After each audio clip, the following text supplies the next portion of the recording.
तो इस लेक्चर में हम स्टार्ट करेंगे आपका यंग्स डबल स्लिट एक्सपेरिमेंट से।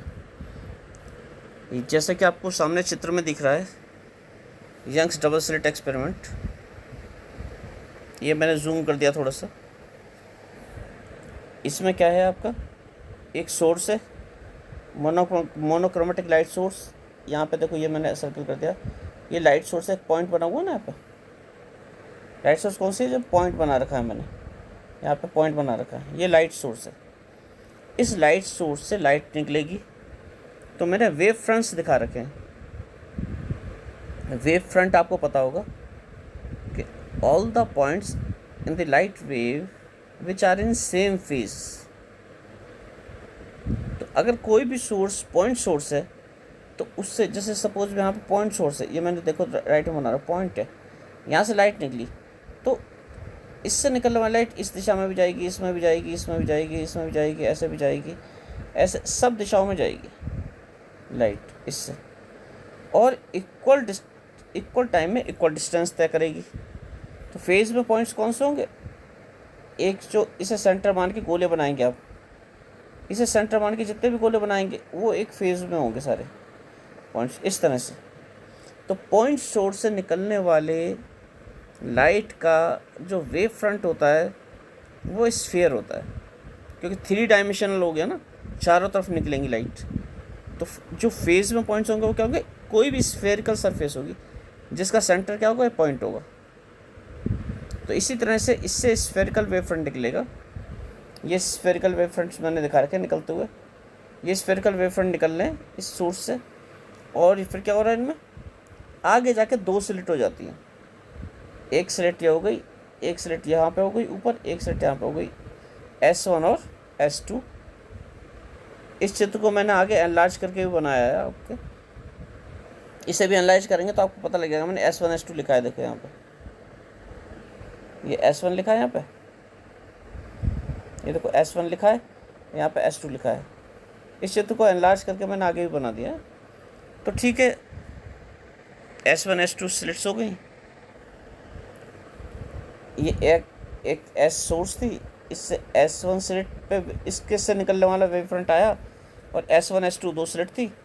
तो इस वेव फ्रंट का ऊपर वाला पार्ट S1 से निकला और नीचे वाला S2 से निकला। अब ये वेव फ्रंट फिर निकलने शुरू हुए, और हाइगन्स प्रिंसिपल क्या कहता है? जो S1 और S2 भी जो होंगे स्लिट्स होंगी, ये एक किसकी तरह काम करेंगी? लाइट सोर्स की तरह काम करेंगी। तो इनसे भी क्या करेंगे? वेव फ्रंट्स निकलेंगे। तो देखो, मैंने ऊपर भी वेव फ्रंट दिखा रखा है S1 पे। अब S1 से वेव फ्रंट निकल रहे हैं, अब S1 पे वेव फ्रंट निकल रहे हैं इस तरह से, और S2 से भी वेव फ्रंट निकल रहे हैं। ये दोनों वेव फ्रंट आपस में मिलेंगे। जरा मैं फ्लाइट मोड पे लगा लूँ। अब ये दोनों वेव फ्रंट मिल रहे हैं आपस में ना, और इन वेव फ्रंट के जो S1 से निकल रहा है वेव फ्रंट, और जो S2 से वेव फ्रंट निकल रहा है, ये ऐसे वेव फ्रंट निकल रहे हैं, और ये क्या कर रहे हैं? आपस में ऐसे मिल लेंगे भी। ये जब मिलेंगे तो ये क्या करेंगे? इंटरफेरेंस करेंगे आपस में, और इंटरफेरेंस करके क्या करेंगे? डार्क और ब्राइट फ्रिंजेस बनाएंगे, बैंड्स बनाएंगे, जिन्हें मैंने स्क्रीन पे दिखा दिया यहाँ पे। B फॉर ब्राइट, फिर D दिखा दिया डार्क, फिर ब्राइट, फिर डार्क, फिर ब्राइट, फिर डार्क, फिर ब्राइट, फिर डार्क, फिर ब्राइट, ऐसे लिख दिया ना, BD, ब्राइट और डार्क फ्रिंजेस। और इसका एनलार्ज करके व्यू यहाँ बना दिया है, देखो आगे।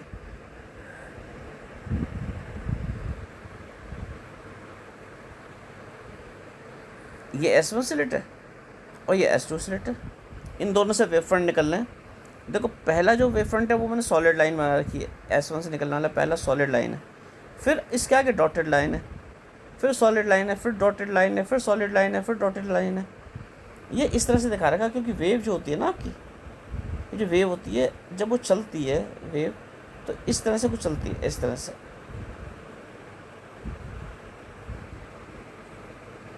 तो ये ऊपर वाला रीजन तो पॉजिटिव रीजन हो गया। ये कौन सा हो गया? क्रेस्ट।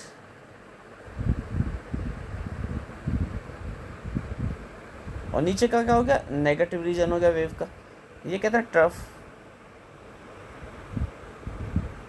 TROUGH, ट्रफ, और ऊपर होता है क्रेस्ट, CREST। इन्हें हिंदी में कहते हैं श्रृंग और गर्त।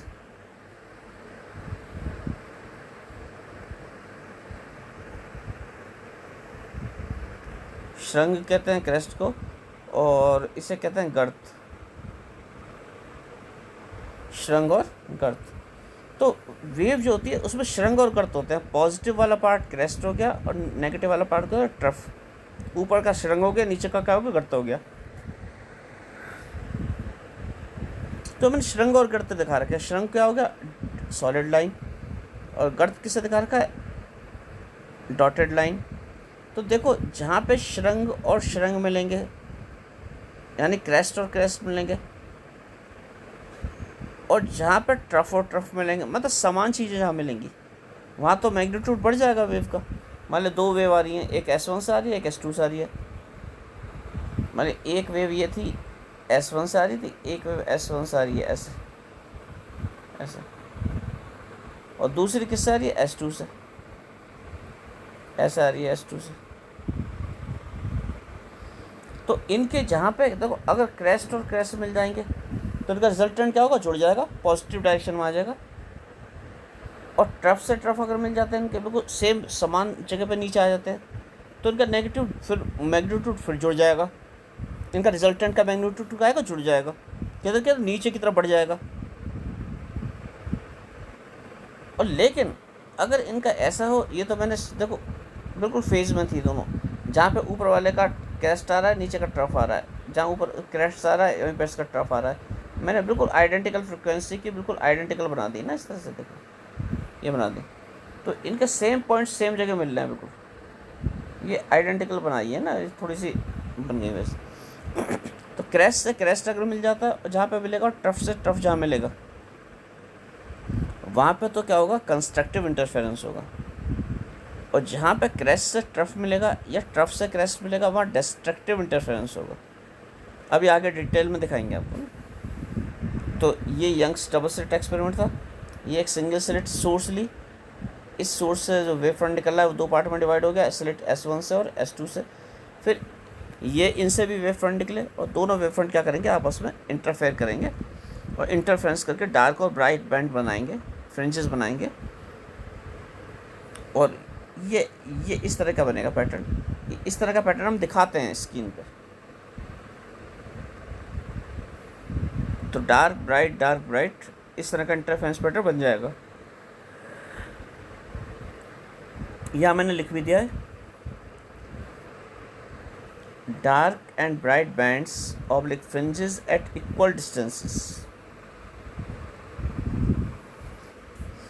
इक्वल डिस्टेंसेस पे तो बनेगी, इनका मैग्नीट्यूड या एम्पलीट्यूड भी क्या होगा, इक्वल होगा।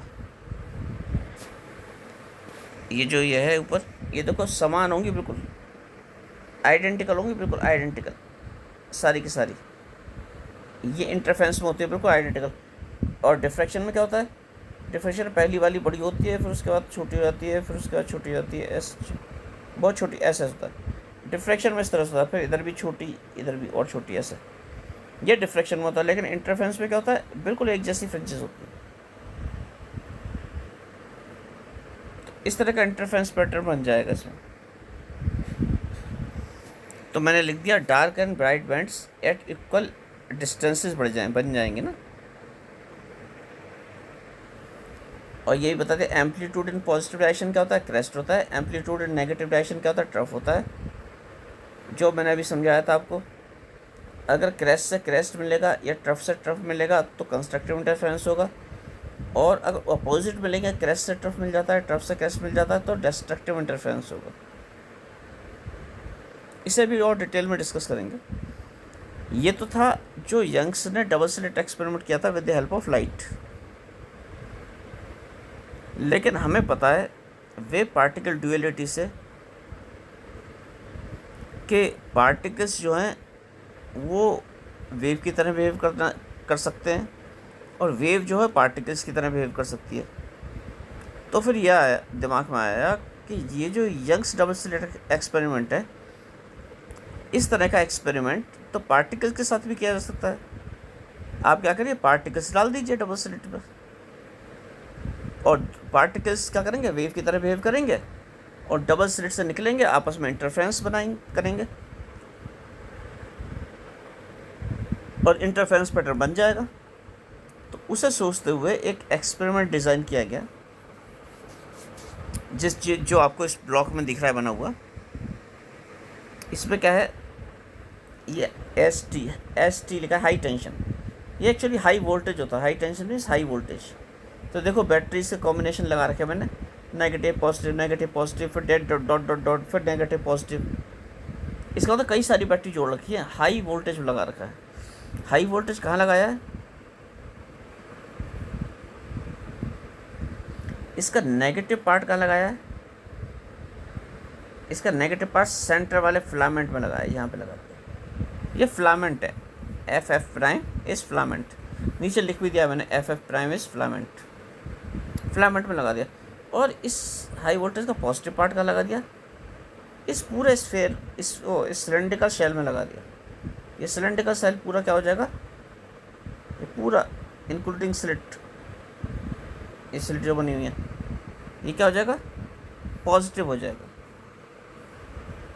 ठीक है, तो नेगेटिव क्या हुआ, नेगेटिव हो गया फिलामेंट, और ये पूरी जो सिलेंडर है ये पूरा क्या हो गया, पूरा सिलेंडर का पॉजिटिव। तो ये नेगेटिव है और सामने इसके पॉजिटिव है, ये ध्यान रखिएगा, ऐसे चारों तरफ पॉजिटिव है। इस फिलामेंट को आपने हाई वोल्टेज से कनेक्ट कर दिया। जब हाई वोल्टेज से कनेक्ट कर देंगे तो फिलामेंट में से इलेक्ट्रॉन निकलने लगेंगे। इस फिलामेंट में से जब इलेक्ट्रॉन निकलने लगेंगे एफ एफ प्राइम में से, इस एफ एफ प्राइम में से इलेक्ट्रॉन निकलने लगे। ये इलेक्ट्रॉन इस पूरे सिलेंडर में का क्या है, चारों तरफ सिलेंडर, इस फिलामेंट के चारों तरफ हमने सिलेंडर लगा दिया है, और वो क्या है, पॉजिटिव सिलेंडर है, पॉजिटिव, ये पूरा पॉजिटिव है। तो जो इलेक्ट्रॉन्स निकलेंगे इस पूरे सिलेंडर में चारों तरफ जाएंगे, अट्रैक्ट होंगे इसके पॉजिटिव चार्ज से, क्योंकि नेगेटिव होते हैं इलेक्ट्रॉन्स। तो माइनस और प्लस क्या होता है, फोर्स ऑफ अट्रैक्शन। तो सिलेंडर में चारों तरफ जाएंगे। अब सिलेंडर में चारों तरफ जाएंगे तो सिलेंडर में क्या करिए, एक तरफ आप क्या कर दीजिए, होल बना दीजिए। ये बना दिया स्लिट, यहाँ पे एस स्लिट, होल बना दिया बारीक, पिन होल। जब पिन होल बना दिया तो इलेक्ट्रॉन्स जो इधर की तरफ आएंगे अट्रैक्ट होकर, वो पिन होल से निकल जाएंगे सामने, क्योंकि खाली जगह है। जब पिन होल से निकल जाएंगे तो ऐसे स्प्रेड भी होंगे, थोड़े से स्कैटरिंग होगी इनके बाहर, स्प्रेड होके ऐसे आगे बढ़ेंगे। जब ये आगे बढ़ेंगे तो इनके रास्ते में आप टू स्लिट अरेंजमेंट लगा दीजिए। ये प्लेट में मैंने देखो एक स्लिट S1 यहाँ बना रखी है और एक S2 यहाँ बना रखी है। स्लिट माने खाली जगह, छेद बना रखे हैं। तो जब इसके आगे एक प्लेट लगा दी जिसमें 2 स्लिट है, S1 S2, ये लगा दी प्लेट इलेक्ट्रॉन्स के आगे।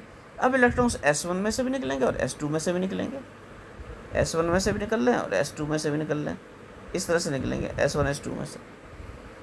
और S1 S2 में से निकल के आपस में क्या करेंगे, मिलेंगे।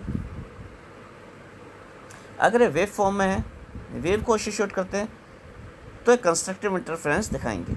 तो इसके सामने लगा दीजिए एक स्क्रीन, तो इसके सामने एक स्क्रीन लगा दी P और P प्राइम, यहाँ स्क्रीन लगा दी। तो यहाँ पे क्या बनता है, स्क्रीन पे इंटरफेरेंस पैटर्न मिल जाता है आपको। स्क्रीन पे कैसा पैटर्न मिलेगा, इंटरफेरेंस पैटर्न मिल जाएगा स्क्रीन पे। ये मेरा आइडेंटिकल नहीं बन पा रहा, हाथ से आइडेंटिकल बनता है बेटा। फ्रिंजेस क्या होंगी, एकदम आइडेंटिकल होंगी। इस तरह का इंटरफेरेंस पैटर्न बन जाएगा इसमें।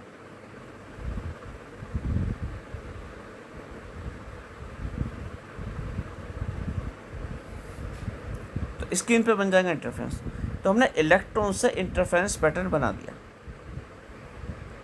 यही सेम एपरेटस अदर पार्टिकल्स के लिए भी यूज़ किया जा सकता है। बस आपको क्या करना पड़ेगा, सपोज किसी और तरह के पार्टिकल से आप इंटरफेरेंस पैटर्न बनाना चाह रहे हैं, तो ये जो फिलामेंट था जिससे इलेक्ट्रॉन निकल लेते, ये इलेक्ट्रॉन सोर्स थी, इसकी जगह उस सोर्स को लगा दीजिए जिस पार्टिकल की सोर्स लगानी है, तो उससे इंटरफेरेंस पैटर्न बन जाएगा। तो इस सोर्स को बदलना है आपको। अगर ये सोर्स लाइट सोर्स होती यहाँ पे तो यहाँ लाइट के कारण इंटरफेरेंस बन जाता। अगर ये सोर्स एफ प्राइम फिलामेंट है तो इससे इलेक्ट्रॉन निकलेंगे यहाँ पे और इलेक्ट्रॉन्स के कारण इंटरफेरेंस पैटर्न बन जाएगा। कोई और तरह के पार्टिकल निकलने इससे तो उन पार्टिकल्स के थ्रू इंटरफेरेंस पैटर्न बन जाएगा। ये मैंने यहाँ लिख रखा है, यहाँ लिख रखा है, नीचे एरो लगा रखा है, टू पंप। इसका मतलब पंप से हम इसके अंदर की एयर खींच रहे हैं सारी।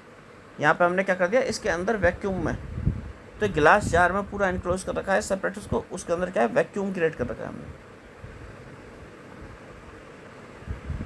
यहाँ नीचे लिख रखा है मैंने आपकी सहूलत के लिए, एफ प्राइम फिलामेंट अभी बता दिया था, ए प्राइम एनोड का काम कर रहा है, एस स्लिट है, ये एक S slit, S1 S2 2 slits और डबल स्लिट, यानी S1 S2 double slit. P prime screen होगी, यहाँ पे है पी प्राइम स्क्रीन, ये स्क्रीन। ये सब हो गया, ये समझा दिया मैंने आपको कैसे एक्सपेरिमेंट होगा।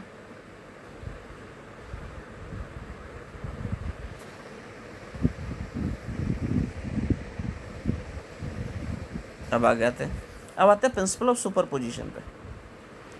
अब अगर पानी में, ये एग्जांपल इसमें दे रखा है, अगर पानी में आप पत्थर डाल दें, सपोज यहाँ पे एक पानी भरा हुआ था,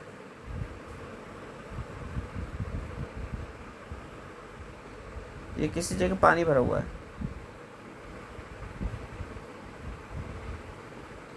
और आपने यहाँ पे एक पत्थर डाल दिया पानी में, नीचे मार दिया इस पत्थर फेंक के, यहाँ पे पत्थर फेंक दिया आपने, तो क्या होता है पानी में वेव चलने लगती हैं ऐसे। और आपको ये भी पता है, ये कोई चीज़ चलती नहीं है, ये डिस्टर्बेंस ट्रांसफ़र होता है one particle to another particle अपनी जगह पे रहता है।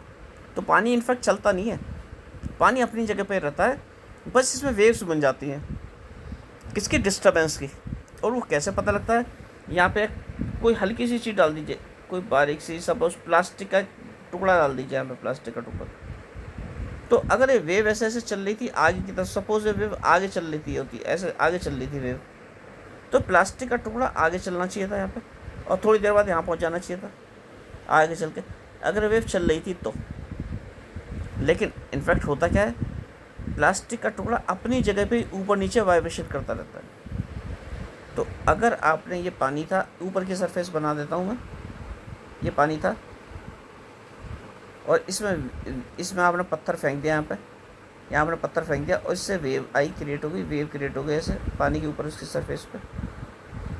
तो अगर यहाँ पे कोई प्लास्टिक का टुकड़ा पड़ा हुआ है तो प्लास्टिक का टुकड़ा अपनी जगह पे ऊपर नीचे वाइब्रेशन करने लगता है वेव के साथ ऐसे।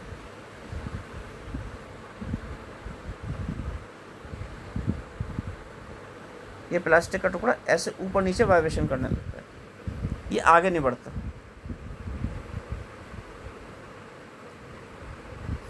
अब आपने एक पत्थर से फेंका था, यहाँ वेव चल रही थी, किसी ने यहाँ पे दूसरा पत्थर फेंक दिया, जब ऐसे दूसरा पत्थर फेंक दिया तो ऐसे वेव चलने लगेगी, ऐसे वेव चलेगी आगे। किसी ने तीसरा पत्थर फेंक दिया मान ली यहाँ पे, तो भले एक और वेव चलने लगी, तीसरी, इस तरह से वेव चलती रहेंगी और सारी वेव्स आपको दिखेंगी अलग अलग चलती हुई।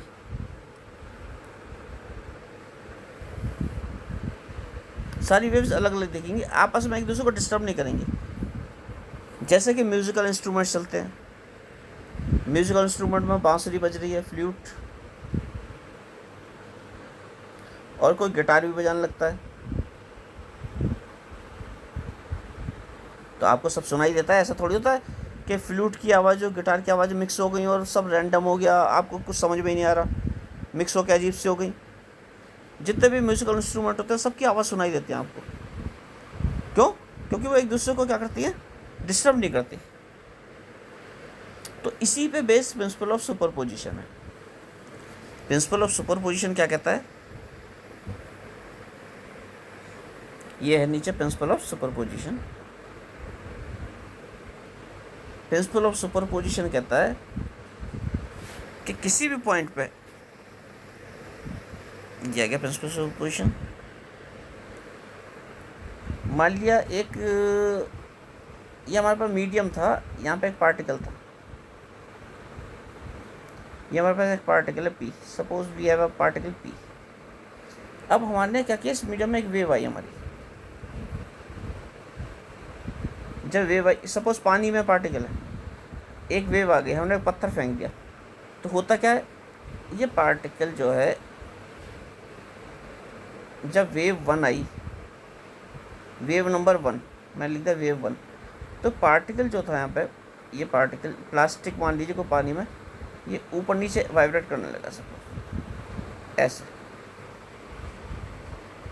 इस इतने एम्पलीट्यूड से मान लिया वाइब्रेशन करने लगा। फिर सपोज आपने क्या किया, वेव 1 को हटा दिया और क्या कर दिया, वेव 2 डाल दी। वेव 2 का एम्पलीट्यूड मान लो बड़ा था, तो ये पार्टिकल मान ली ज़्यादा वाइब्रेशन करने लगा। वेव 2 स्ट्रॉन्ग थी, तो पार्टिकल मान लो ऐसे वाइब्रेशन करने लगा, थोड़ा इसका एम्पलीट्यूड क्या होगा, बढ़ गया। पहले वेव 1 डाली तो पार्टिकल छोटा सा वाइब्रेशन कर रहा था, फिर वेव 2 डाली तो सपोज पार्टिकल ऐसा वाइब्रेशन करने लगा। या ऐसे भी सीधा बना लो ऊपर की तरफ, पहले पार्टिकल क्या वाइब्रेशन कर रहा था, ये वाला, ये पार्टिकल ऐसे वाइब्रेशन कर रहा था। जब दूसरी वेव आई, पहली वेव हमने हटा दी, ये वेव 1 थी, फिर वेव 1 को हटा दिया, वेव 2 डाली, तो वेव 2 में सपोज पार्टिकल ऐसे वाइब्रेशन करने लगा, थोड़ा एम्पलीट्यूड बढ़ गया मान लिया, ये वेव 2 थी। अब आपने क्या किया, वेव 1 और वेव 2 दोनों डाल दी, तो पार्टिकल जो वाइब्रेशन करेगा, दोनों वेव एक साथ डाल दी, तो इन दोनों के सम के बराबर करेगा वाइब्रेशन, अगर ये दोनों एक डायरेक्शन में थे तो। कुछ रफ आइडिया देना होगा। तो पहले पार्टिकल सपोज ये कर रहा था 2 सेंटीमीटर वाइब्रेशन कर रहा था ऊपर नीचे मिला के, पीक टू पीक। फिर सपोज करने लगा 3 centimetre vibration peak to peak. तो जब दोनों एक साथ आ जाएंगी तो ये 5 सेंटीमीटर का वाइब्रेशन करने लगेगा जब दोनों एक साथ आ जाएंगी। कुछ ये कहने का मतलब है। अब इसे लैंग्वेज में कैसे लिखेंगे, इसे लैंग्वेज में लिखेंगे प्रिंसिपल ऑफ सुपरपोजिशन को,